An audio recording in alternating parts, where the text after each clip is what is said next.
with the white pieces, Magnus Carlsen with the black pieces in the Eliteserien, the Norwegian team championship. The game started with d4. Simen tends to play this move, and he has done throughout his very successful career. Magnus replied by bringing his knight out, and by transposition we get to a Queen's Gambit declined. And it's here, Queen's Gambit declined is because Magnus has left the tension between these pawns. He hasn't, for example, captured on the c4 square, which would be the Queen's Gambit accepted. And now Magnus plays a move that he hasn't employed too much throughout his career, trying to surprise Simen as early as possible. He brings his knight out to d7. This is one of many possible moves for black in that position. It was also possible to bring the bishop out one square, to bring it out to b4, the Rogozin defense. Variety of ways for Magnus to play, but he tries to keep the tension, and the pawn structure that arises after a capture in the center is known as the Carlsbad structure, one of the pawn structures in chess that Magnus Carlsen thrives in the most.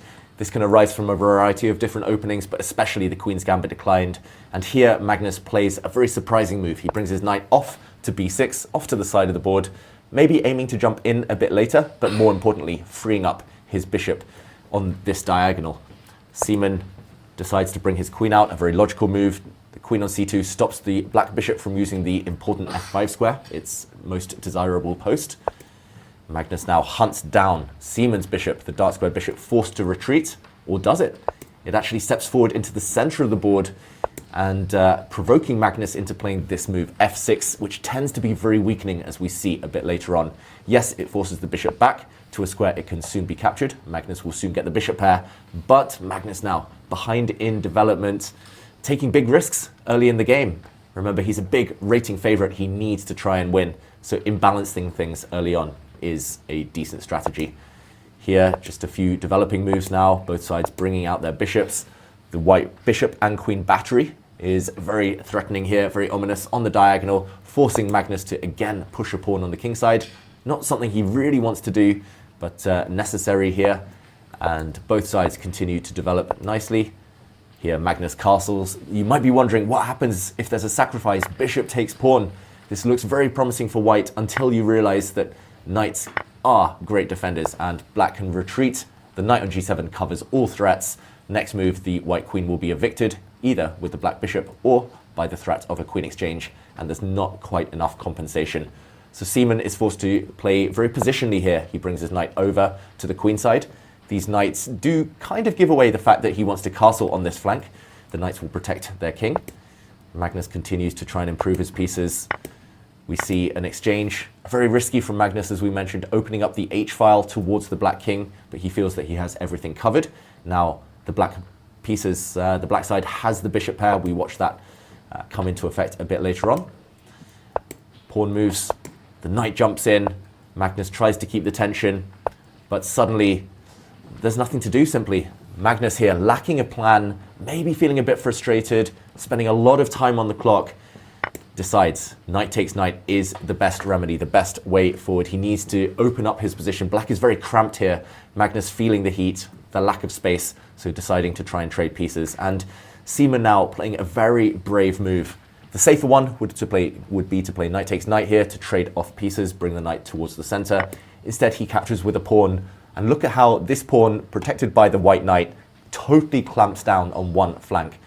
The pawn and the knight combined stop black from breaking out. There are no pawn breaks on the queen side. And yes, this knight is on the rim, but it's far from dim right now. Magnus still struggling for a plan. And look how, after white castles, he's completely controlling the queen side, Simen Agdestein.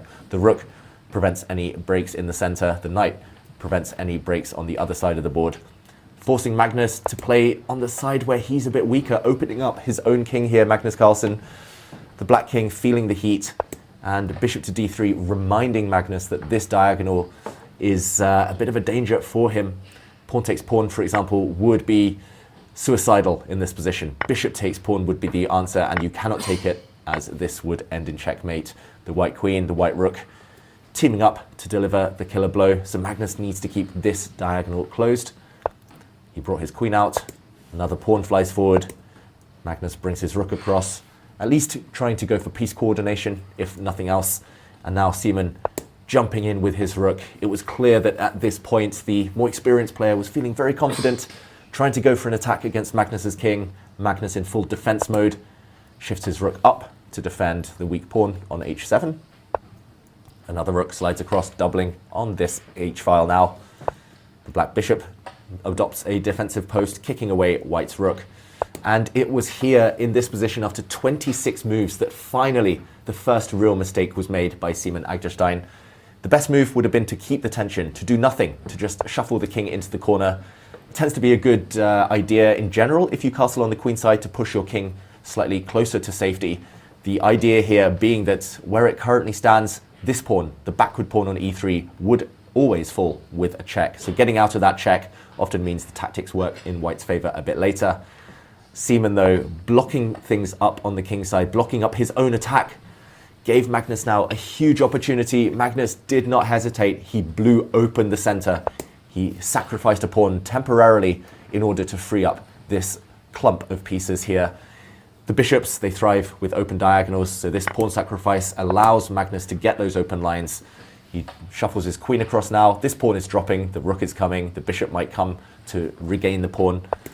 Simen decided one last hurrah, one last attempt to attack, but Magnus has locked down that side of the board. He now took this pawn. There's nothing to be done here. Simply the rook controls everything. The black king is safe enough, while the other side of the board suddenly turning in Magnus's favor. One variation that looked very tempting and might have been Simen's plan was to push this pawn forward. But after a capture, yes, it's a check. Magnus, though, has that square covered. He would have given up his queen now for 2 rooks. And a bit of counting shows that Magnus would have been up 2 rooks and a pawn just for white's queen. This would have been advantage Magnus Carlsen. Instead, Simen tried a different approach. No attack anymore. He tries to defend, but a check, forcing the white king into the corner, and now Magnus again ups the pressure. This is a nasty looking pin, forcing the decisive mistake. A second mistake from Simen Agdestein. Not bringing his knight forward as he should have done, instead retreating his rook. This move given question marks by the computer because it's simply too passive. Defense is not the best form of attack here, and Magnus now doubling up his rooks. This tips white over the edge. The whole defensive idea for Simen was to bring his rook across, allowing the white bishop to drop, but getting the black bishop in return.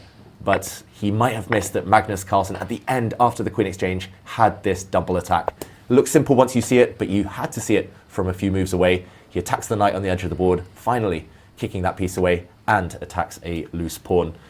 And we all know Magnus Carlsen, the king of endgames. He closes things out really nicely here. He wins a pawn, keeps things nice and safe now, keeps his king protected. And a few moves later, we see him do the damage. He forces the white knight away from the defense of the c5 pawn with a check.